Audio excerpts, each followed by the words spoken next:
taken less than 24 hours after the Bush presidency ended for a former analyst at the National Security Agency to come forward to reveal new allegations about how this nation was spied on by its own government, exclusively here on Countdown. Our third story tonight, Russell Tice has already stood up for truth before this evening as one source for the revelation in 2005 by the New York Times that President Bush was eavesdropping on American citizens without warrants. Tonight, the next chapter for Mr. Tice, a chapter he feared to reveal while George Bush occupied the Oval Office, that under the color of fighting terrorism, the Bush administration was also targeting specific groups of Americans for surveillance, non-terrorist Americans, if you will. Mr. Tice prepared to name one of those groups tonight. The NSA was already estimated to have collected millions of transmissions, emails, and phone calls of average Americans simply by patching into the networks of cooperative telecommunications companies. You will recall the infamous room 641A at the AT&T Folsom Street facility in San Francisco, in which the whole of AT&T's portion of the Internet was duplicated inside a room accessible only to the NSA. Mr. Tice, however, was also involved in another program and told us that he was first directed to focus on these specific groups in order to weed them out from legitimate surveillance targets, but ultimately concluded that the weeding out was actually an internal NSA cover story for a real goal, which was simply spying on those Americans. Initially, Mr. Bush told the nation all his surveillance was legal. Anytime you hear the United States government talking about wiretap, a wiretap requires a court order. After the New York Times revealed that to be a lie, Mr. Bush claimed his surveillance circumvented the constitutionally required process of obtaining a court-ordered warrant only in cases of clear links to terrorism. In the weeks following the terrorist attacks on our nation, I authorized the National Security Agency, consistent with U.S. law and the Constitution, to intercept the international communications of people with known links to al-Qaeda and related terrorist organizations. Before we intercept these communications, the government must have information that establishes a clear link to these terrorist networks. Joining me now in his first public revelation of these charges is Russell Tice, former analyst with the National Security Agency. Thank you for your time, sir. Thanks for having me. Let's start with the overview. We heard the remarks from Mr. Bush in 2005 that only Americans who would have been eavesdropped on without a warrant were those who were talking to terrorists overseas. Based on what you know, what you've seen firsthand, and what you have encountered in your experience, how much of that statement was true? Well, I don't know what our former president knew or didn't know. I was sort of down in the weeds. But the National Security Agency had access to all Americans' communications, faxes, phone calls, and their computer communications. And that it didn't matter whether you were in Kansas, in the middle of the country, and you never made a communication or a foreign communications at all. They monitored all communications. To what degree is that likely to mean actual eavesdropping and actual inspection? In other words, if not actually read or monitored by the NSA, everything was collected by the NSA, recorded, archived. Do you have any idea to what degree the information was ever looked at, per se? Well, it's actually, even for the NSA, it's impossible to literally collect all communications. Americans tend to be a chatty group. We have the best computers at the agency, but certainly not that good. But what was done was a sort of an ability to look at the metadata, the signaling data for communications, and ferret that information to determine what communications would ultimately be collected. And basically filtering out, sort of like sweeping everything with that metadata, and then cutting down ultimately what you're going to look at and what's going to be collected, and in the long run have an analyst look at needles in the haystack for what might be of interest. I mentioned that you say that specific groups were targeted. What group or groups can you tell us about? Well, there's sort of two avenues to look at this. What I just mentioned was sort of the low-tech, dragnet look at this. The things that I specifically were involved with were more on the high-tech side. And try to envision, the dragnets are out there collecting all the fish and then ferreting out what they may.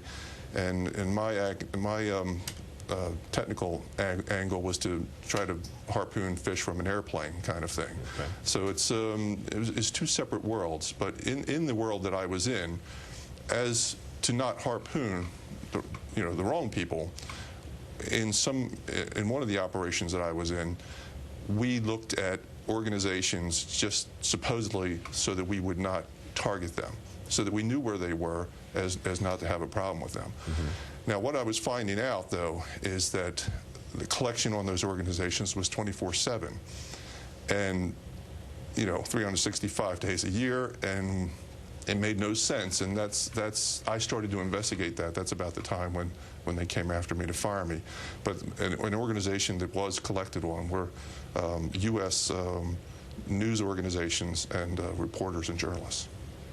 To what purpose? I mean, is there a file somewhere full of every email sent by all the reporters at the New York Times? Is there a recording somewhere of every conversation I had with my little nephew in upstate New York? Is it like that? If it was involved in this specific avenue of collection, it would be everything, yes. It would be everything. Do you have a sense of why, as you discovered this? I mean, do you have a sense of what this was, if it was used, to what end? I do not know. I do not know what was done with the collection.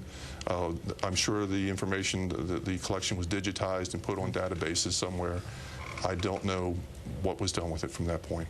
And this bait and switch sort of idea that this is the discard pile, we're not going to look at the media, and then it becomes apparent to you that the discard pile is in fact the save pile. How did that become apparent to you?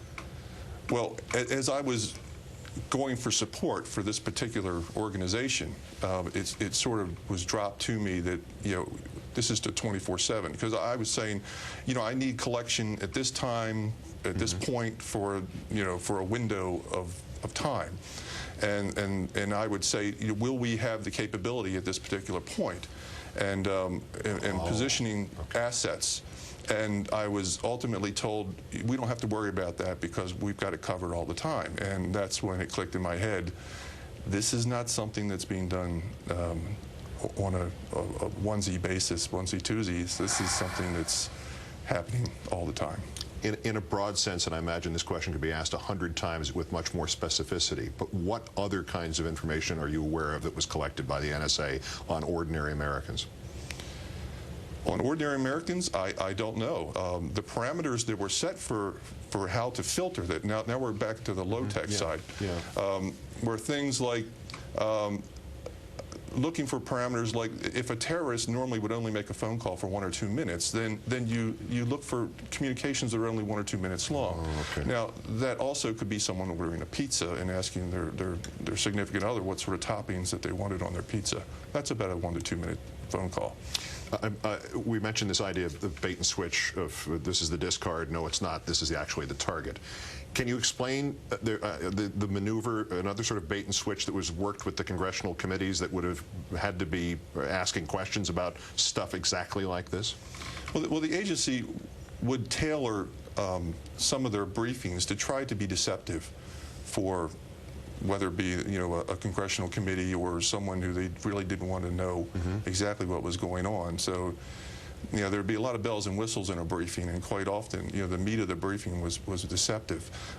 One of the things that could be done was you could take something that was part of the Department of Defense, make it part of the intelligence community, and put a caveat to that, and make that whatever the intelligence community is doing for support will ultimately be given a different caveat. So when the defense committees on the Hill come calling, you say you can't look at that because that's an intelligence program. But when the intelligence program comes calling, you say you can't look at that because it's a Department of Defense program. So you basically have a little shell game that you're playing back and forth. It's brilliant in its simplicity. It's wonderful in its simplicity in a different context. Last question here. What happens now? Can the Obama administration stop this? That's the first part. And secondly, has anybody from the Obama administration been in touch with you about this? No. Well, I've been in touch with, basically I volunteered for the Obama administration to act as a, if they needed a consultant for intelligence, and this was last February.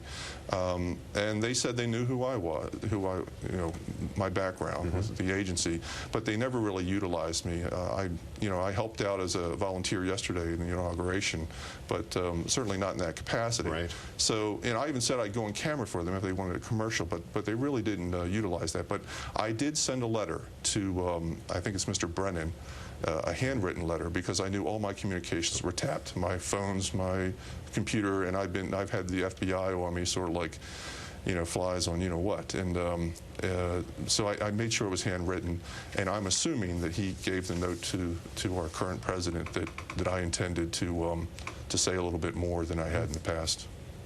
And you have done that. I think, if it's all right with you, I think we're going to have to do another interview tomorrow. There's only about twice as many questions left. Russell Tice, former NSA intelligence analyst. It sounds corny. Thank you for doing this for the country. Well, you know, I raised my hand, just like the president, and my oath was to support and defend the Constitution, not a director of an agency, not a classification on a piece of paper, but ultimately the Constitution. And these things were against the law that were happening. So I was just doing my job, really. Well, yeah, but doing your job sometimes earns you the lapel pin.